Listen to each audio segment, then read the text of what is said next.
اندھیروں میں چراغے حق جلانے مصطفیٰ آئے. سبحان اللہ. چراغ حق حضور نے جلایا ہے. اندھیرے جہالت کے ہوں، کفر کے ہوں، شرک کے ہوں، اور سب کے لیے حق کا چراغ حضور لے کر آئے. ایسی روشنی لے کر آئے کہ سارے اندھیرے ختم ہو گئے. اندھیروں میں چراغ حق جلانے مصطفیٰ آئے. بتوں سے کچھ نہیں ہوتا بتانے مصطفیٰ آئے. بت چاہے پتھروں کے ہوں، چاہے انسانوں کے ہوں، چاہے قبروں کے ہوں، ان سے کچھ بھی سارے بولو، ان سے کچھ نہیں ہوتا. سب کچھ کس کے حکم سے؟ اللہ کے حکم سے. جس دن یہ بات دل میں بیٹھ گئی سارے مسئلے حل ہو جائیں. اندھیروں میں چراغے حق جلانے مصطفیٰ آئے. بتوں سے کچھ نہیں ہوتا بتانے مصطفیٰ آئے.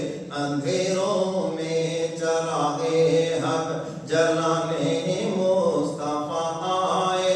خدا کے لاڈلے ہو کر ہمارے غم میں تڑپے ہیں. خدا کے لاڈلے رو رہے ہیں ہمارے لیے، میرے اور آپ کے لیے، امت کے لیے رو رہے ہیں. قیامت تک آنے والے اپنے ایک ایک امتی کے لیے رو رہے ہیں. خدا کے لاڈلے ہو کر ہمارے غم میں تڑپے ہیں. ہمیں خوابیدہ غفلت سے جگانے مصطفیٰ آئے. بڑی لمبی نیند سوئے ہوئے ہم غفلت میں ہیں. مرنے والے مر گئے، ہم نے کب مرنا ہے؟ یہ باتیں ذہن میں بیٹھی ہوئی ہیں. حضور ان سے جگانے آئے ہیں. ہمیں خوابیدہ غفلت سے جگانے مصطفیٰ آئے. بتوں سے کچھ نہیں ہوتا بتانے مصطفیٰ آئے. اندھیروں میں چراغے حق جلانے مصطفیٰ آئے. میرے صدیق اکبر کا مقام و مرتبہ دیکھو.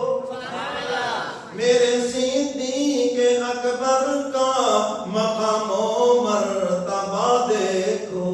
سہ قسمت جسے گھر سے بلانے مصطفیٰ آئے. ہجرت کی رات حضور بلانے آئے گھر سے. سبحان اللہ. ساری دنیا نبی کے قدموں میں اور نبی صدیق کے دروازے پر. سب کہہ دو سبحان اللہ، ساتھ ہی کہہ دو ماشاءاللہ. میرے صدیق اکبر کا مقام و مرتبہ دیکھو. زہ قسمت جسے گھر سے بلانے مصطفیٰ آئے. زہ قسمت جسے گھر سے بلانے مصطفیٰ آئے. اندھیروں میں چراغے حق جلانے مصطفیٰ آئے. میرے پیارے علی سوئے تھے جب خاک مدینہ پر. میرے پیارے علی سوئے تھے جب خاک مدینہ پر. ابھی تو راب کہہ کر خود اٹھانے مصطفیٰ. سیدنا علی المرتضیٰ سب کے امام اہل سنت، امام برحق زمین پہ سوئے ہوئے ہیں. پسینہ بہ رہا ہے اور جسم پہ مٹی لگی ہوئی ہے. میرے کملی والے پیغمبر تشریف لائے. حضور علیہ الصلوۃ والسلام نے پیار سے فرمایا ابو تراب، مٹی کے باپ اٹھ جا. سبحان اللہ. اسی کی طرف شاید اشارہ کر رہا ہے. میرے علی سوئے تھے جب خاک مدینہ پر. میرے علی پیارے، میرے پیارے علی سوئے تھے جب خاک مدینہ پر. ابھی تو راب کہہ کر خود اٹھانے مصطفیٰ. ابھی تو راب کہہ کر خود اٹھانے مصطفیٰ آئے. بتوں سے کچھ نہیں ہوتا بتانے مصطفیٰ آئے. اندھیروں میں چراغے حق جلانے مصطفیٰ آئے. میں شاعر آخری شعر میں دعوت فکر دیتا ہے. کیا دیتا ہے؟ ذرا اس کو دل میں جگہ دو. دو گے دل میں جگہ؟ سنو میرے شاعر کی بات کیا کہتا ہے. مٹا کر سنت داڑھی کرو گے سامنا کیسے. مٹا کر سنت داڑھی کرو گے سامنا کیسے کہ جس دم آب کوثر خود پلانے مصطفیٰ. بات سمجھ آئی؟ اگر داڑھی بنا رہے ہو تو قیامت کے دن حضور کا سامنا کیسے کرو گے بھائی؟ جب حضور حوض کوثر پہ بلائیں گے اور جام کوثر حضور کے ہاتھوں سے اللہ ہم سب کو نصیب کرے. حضور نے پوچھ لیا اچھا پہلے یہ تو بتاؤ کہ میرے چہرے میں نقص کیا تھا. اللہ نے تو میرے اس داڑھی والے چہرے کی قسمیں اٹھائی, تمہیں کیا کمی نظر آئی کہ تم نے میرے جیسا چہرہ ہی نہیں بنایا؟ دعوے تو کرتے تھے میری غلامی کا, دعوے تو کرتے تھے میری محبت کا, تو تمہیں میرا چہرہ کیوں نہیں اچھا لگا؟ اور اس پر یہ بھی عرض کر دوں کہ داڑھی منڈوں کے سلام کا جواب حضور نہیں دیتے. حدیث مبارکہ میں ہے حضور علیہ الصلوۃ والسلام مسجد نبوی میں تشریف فرما تھے. ایران کے 2 سفیر آئے اور ان کی داڑھی منڈی ہوئی تھی, اور جب حضور کے سامنے آئے میری طرف دیکھو, حدیث مبارکہ میں حضور نے یوں چہرہ پھیر دیا اور میں اٹھو اس کو مسجد سے ان کو باہر نکالو, انہوں نے خدا کی تخلیق کو بدل دیا ہے, میں ان سے بات نہیں کروں گا, میرے نمائندے ان سے بات کریں گے. مولانا مفتی رشید احمد صاحب نور اللہ مرقدہ انہوں نے لکھا ہے, فرمایا جو لوگ حج اور عمرے کے لیے جاتے ہیں روضہ رسول پہ جا کے سلام کرتے ہیں, حضور ان کے سلام کا جواب نہیں دیتے. جس طرح حضور علیہ الصلوۃ والسلام نے دنیا کے اندر داڑھی منڈوں سے چہرہ پھیرا ہے, مرنے کے بعد حضور کے دنیا سے پردہ فرمانے کے بعد بھی حضور کا عمل وہی ہے. تو اس لیے میرے محترم سامعین, میں آپ سے بس گزارش کروں گا کہ آج سے نیت کر لیں ہم انشاءاللہ پوری سنت کے مطابق داڑھی رکھیں گے. یہ ہے سنت کے مطابق, یہ میری طرف دیکھو, یہ ایسے اور اس کے نیچے کچھ نہ کچھ ہاتھ میں آ جائے, یہ سنت ہے. سمجھ گئے کہ نہیں؟ بخاری شریف کی حدیث ہے, حضور علیہ الصلوۃ والسلام یوں اپنی داڑھی مبارک مٹھی میں پکڑ کے صحابی سے فرماتے تھے جو زائد ہے اس کو کاٹ دو, اس کی اجازت ہے. سمجھ گئے بات کہ نہیں؟ تو باقی جو چھوٹی داڑھی رکھتے ہیں یہ میری نظر میں سب سے زیادہ مظلوم ہے بیچارے. مظلوم اس لیے ہے کہ تانے تو ان کو ہمارے برابر ملتے ہیں, اور افسوس یہ ہے کہ ان کو ثواب کوئی نہیں ملتا. سمجھ آئیے بات کہ نہیں؟ تو فیصلی داڑھی پہ کوئی ثواب نہیں ہے.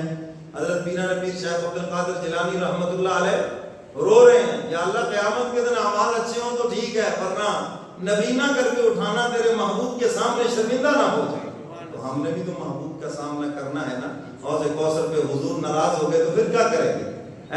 تو اس لیے بس میری آپ سے گزارش ہے کہ یہ نبی کی سنت کو چہرے پہ سجائیں. کریں گے نا؟ چلو ارادہ تو کر لیں سارے, ارادہ ہے نا. آج عزیز الحسن محجوب رحمۃ اللہ علیہ نے داڑھی رکھ لی نا, تو لوگ دیکھ کے مذاق اڑانے لگے, لو جی ڈپٹی کلیکٹر صاحب داڑھی رکھ لی. ہمارے ہاں ہوتے تو کہتے لو جی 100 چوہے کھا کے ہن بلی حج نو چلی. کیوں جی ایسے کہتے؟ یہ نہیں کہتے بھئی اللہ نے اس کو اگر جس عمر میں جہاں توفیق دے دی, تمہیں کیا معلوم پچھلے گناہ معاف ہو گئے ہوں اور وہ خدا کا مقبول بندہ ہو گیا ہو. تو حضرت کو دیکھ کے لوگ ہنسنے لگے. تو حضرت نے اپنی داڑھی کی طرف اشارہ کر کے کہا, اور مجھے دیکھ دیکھ کے ہنسنے والوں, اور مجھے دیکھ دیکھ کے ہنسنے والوں, کہیں محبت تم کو بھی مجھ سا نہ بنا دے. مجھے دیکھ کے ہنس رہے ہو, میری داڑھی کو دیکھ کے ہنس رہے ہو سکتا ہے حضور کی محبت تمہارے دلوں میں جوش مارے اور تم بھی میری طرح داڑھی رکھ لو. کیوں جی بات سمجھ آ گئی؟ تو کوشش کریں گے یار. ویسے داڑھی والوں سے دیکھو امریکہ ڈرتا ہے, ڈرتا ہے کہ نہیں ڈرتا؟ اب تو ماشاءاللہ ہماری یہ پنجاب کی بیگم صاحبہ بھی ڈر رہی ہیں, یعنی داڑھی والوں کے لیے 10,000 روپے, شاباش ہے. اس سے میرا خیال ہے شاید اس کی سرخی بھی نہ آئے. مولویوں کو کہتی ہے جناب یہ 10,000 میں گزارا ہے. یہ آپ نے توہین کی ہے علماء کی. میڈم صاحبہ, اگر اللہ نے آپ کو توفیق دی ہے تو کم از کم ایک مزدور کے برابر ان کی تنخواہ رکھتے. یہاں ایک چوڑے کی 40,000 تنخواہ ہے, یہاں پر ایک درجہ چارم کے ملازم کی بھی 50,000 تنخواہ ہے, اور یہ تم نے علماء کی توہین کی ہے. یہ 10,000 روپیہ ان کو وظیفہ دیا جائے گا. کیوں جی؟ جیڑے انجمن والے تھوڑے بہت دیندے نا, ساڈی یہ تو بھی چھٹی ہو جاتی ہے. تو سرکاری مولوی 10,000 لابد ہے. سمجھ آئیے بھائی شریف. یہ میڈم صاحبہ آپ کا یہ ہدیہ آپ کو مبارک, ہماری طرف سے یہ اپنا سرخی پاؤڈر لے لینا, ٹھیک ہے کہ نہیں؟ بھائی اگر آپ کے دل میں واقعی علماء کی کوئی قدر ہے تو خاطر اچھی تنخواہ دینا یہ علماء کی عزت میں داخل ہے. تھوڑی تنخواہ دینا علماء کی توہین کے اندر داخل ہے. سمجھ گئے سمجھے وہ بات کہ نہیں؟ تو آپ نے یہ مذاق کیا ہے علماء کے ساتھ، وارثان رسول کے ساتھ، اور کان کھول کے سن لو، آج سے 7 سال پہلے جس نے یہ مذاق کیا تھا خیبر پختونخوا کے اندر، آج تک وہ جیل کے اندر پڑا ہے، ورنہ تیرا حال اس سے بھی برا ہوگا۔ یہ بات سوچ لینا، جو بھی علماء کا مذاق اڑاتا ہے اللہ اس کو، کیونکہ اللہ نے 2 چیزوں پہ 2 مقام پہ فرمایا میرا اعلان جنگ ہے، ایک فرمایا سود خوروں کے خلاف میرا اعلان جنگ ہے، اور دوسرا فرمایا جو میرے پیاروں کو ستائے ان کی توہین کرے، اللہ فرماتے ان سے بھی میرا اعلان جنگ ہے۔ تو اگر آپ کے دل میں واقعی علماء کی قدر ہے تو خاطر خواہ ان کی تنخواہ رکھیں، اور اوپر سے جو شرائط لکھی ہے نا ماشاءاللہ، یہ سارے عرب والے کے سارے مولوی فارغ ہیں ان سے، کوئی ایک بھی ان کے معیار کو پورا نہیں اترتا، پڑھ لینا آپ کے بھی سامنے آ جائیں گے۔ تو عرض کرنے کا مقصد یہ ہے، بات دور نکل گئی کہ خدا کے پیاروں پہ کبھی مذاق نہ ہونا ہے۔ اور یہ جو داڑھی ہے یہ کوئی مولوی کا حلیہ نہیں، کس کی سنت ہے؟ حضور کی سنت ہے، اور اللہ نے اس میں روب رکھا ہے، خدا نے اس میں ادب رکھا ہے۔ آج بھی کافر داڑھی والوں سے ڈرتے ہیں، نہ آپ کے ایٹم بم سے ڈرتے ہیں، نہ فوج سے ڈرتے ہیں، وہ داڑھی والوں سے۔ یہ مولویاں دے ہاتھ کے حکومت نہ لگے، مولویوں کے ہاتھ کہیں ایٹم بم نہ آ جائے، یہ نہ ہو جائے۔ اچھا یار اگر داڑھی والوں سے دنیا کا کفر ڈرتا ہے تو آپ کے گھر کا جو وزیر اعظم وہ نہیں ڈرے گا؟ میں نے ایسا سکھایا ہے، اس لیے وہ پڑے گا نا اس کو رکھ لیں پھر۔ اور داڑھی کا احترام رکھتے ہی شروع ہو جاتا ہے۔ آپ دیکھیں بالکل جاہل آدمی داڑھی رکھ لے، کوئی اس کو صوفی صاحب کہے گا، کوئی اس کو مولوی صاحب کہے گا، کوئی اس کو حافظ صاحب کہے گا، کوئی حاجی صاحب کہے گا۔ یعنی دیکھیں نبی کی سنت کا احترام کہ داڑھی رکھتے ہی صاحب کا لفظ لگ گیا۔ اور حدیث مبارکہ میں آتا ہے قبر میں منکر نکیر بھی اس سے احترام سے بات کریں، احترام سے بات کریں گے داڑھی والے سے۔ تو اس لیے میرے محترم سامعین یہ نبی کی سنت ہے، اور اس کو نبی کی سنت سمجھ کر رکھیں، فیشن بنا کر نہیں۔ جیسے لوگوں نے بالوں کے فیشن، داڑھیوں کے فیشن شروع کر دی، کسی نے ادھر سے کٹوائی ہو، بیچ میں رکھی تھوڑی سی، کسی نے اس کو بریک سی کر دیا، کسی نے وہ پتہ نہیں جیسے چونٹیاں وہ شہد کو چمٹی ہوئی ہوتی وہ سٹائل بنا لیا۔ وہ خدا کے بندو تمہیں نبی کی سنت ملی ہے فیشن بنانے کے لیے؟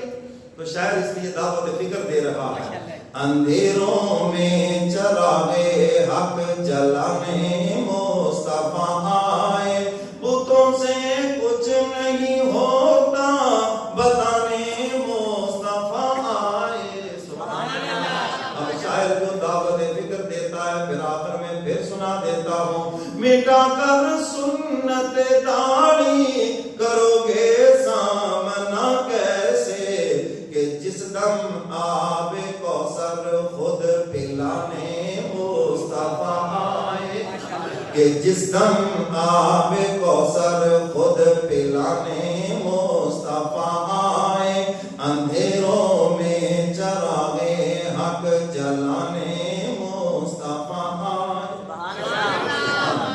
ساتھ ہی کہہ دو ماشاءاللہ۔ تو دل منور ہوتا ہے 2 چیزوں سے۔ پہلے نمبر پر فرمایا نور ایمان، اس ایمان کی حفاظت کرو۔ الحمدللہ سبھی ایمان والے اپنے ایمان کو مضبوط کرو، اللہ کی ذات پر اعتماد کرو پورا۔ آج دکان پہ اعتماد ہے، ملازمت پہ اعتماد ہے، زراعت پہ اعتماد ہے، اللہ کی ذات پہ اعتماد کرو۔ رزاق کون ہے بھائی؟ رزاق وہ ہے، یہ تو اسباب ہیں، صرف یہ اسباب ٹوٹ بھی سکتے ہیں، ختم بھی ہو سکتے ہیں، اللہ ان اسباب کے بغیر بھی رزق دینے پہ قادر ہے۔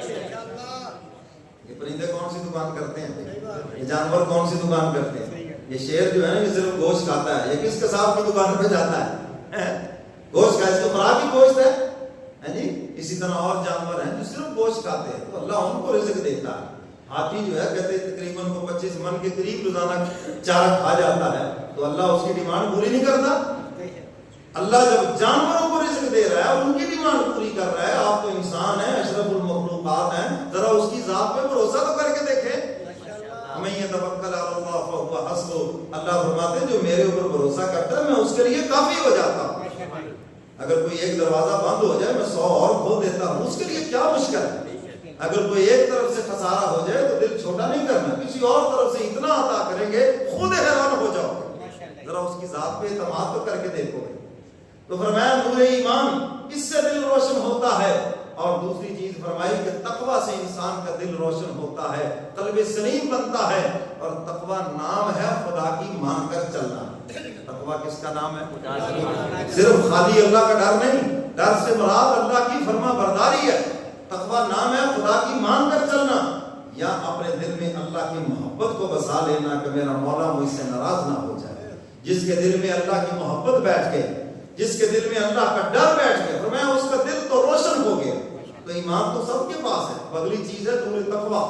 تقویٰ کے اندر کمی ہے، اور خدا کے ہاں جو بندے کی قیمت ہے وہ تقویٰ کے ساتھ ہے، جسم کے ساتھ نہیں، خاندان کے ساتھ نہیں، پیسے کے ساتھ نہیں، علم کے ساتھ نہیں. فرمایا ان اکرمکم عند اللہ اتقاکم، اللہ کے ہاں وہی معزز ہے جو تم میں سب سے زیادہ متقی اور پرہیزگار ہے. خدا کے ہاں تب مقام بنتا ہے جب انسان متقی بنتا ہے، پرہیزگار بنتا ہے. تو میرے محترم سامعین، تقویٰ کیسے حاصل ہوگا؟ اللہ نے اس کا بھی قانون دے دیا ہے. آمنوا اتقوا اللہ وکونوا مع الصادقین، مع الصادقین، سچوں کے ساتھ ہو جاؤ، خدا کے پیاروں کے ساتھ ہو جاؤ، تقویٰ والوں کے ساتھ ہو جاؤ، خدا سے محبت رکھنے والوں کے ساتھ ہو جاؤ، تو تمہارے دل بھی اسی طرح منور ہو جائے. پیاروں کے ساتھ ہو جاؤ، پیاروں سے اپنا دل ملاؤ. یہ بڑی سعادت کی بات ہے. جو دور لوگ ہوں اگر صرف وہ پیاروں سے دل بھی ملا لیں تو دل منور ہو جائے. حضور کے زمانے کے بزرگ ہیں حضرت اویس کرنی، کتنی دور ہے لیکن حضور سے دل ملایا اور ایسے روشن ہوئے. حضور خود فرما رہے ہیں اس طرف اپنا رخ انور کر کے، فرمایا ادھر سے مجھے خدا کی محبت کی خوشبو آ گئی. سمجھ آئیے بات کریں. تو حق تعالیٰ فرماتے ہیں ایمان والو اللہ سے ڈرو اور سچوں کے ساتھ ہو جاؤ، دونوں نعمتیں تمہیں ملیں گی. فرمایا ایمان بھی سلامت رہے گا اور تمہارے دل جو ہے یہ تقویٰ کے نور سے منور ہو جائیں گے. الا من اتى الله بقلب سلیم، پھر تم اس کے مصداق بنو گے. تمہارا قلب سلیم ہوگا، بنا ہوا دل لے کر آؤ گے، اور جو بنا ہوا دل میدان محشر میں لے کر آئیں گے. اللہ خود فرما رہے ہیں یہی لوگ کامیاب ہیں، یہ کامیاب ہو گئے. اللہ مجھے اور آپ کو قرآن و سنت کے عمل کی توفیق عطا فرمائے.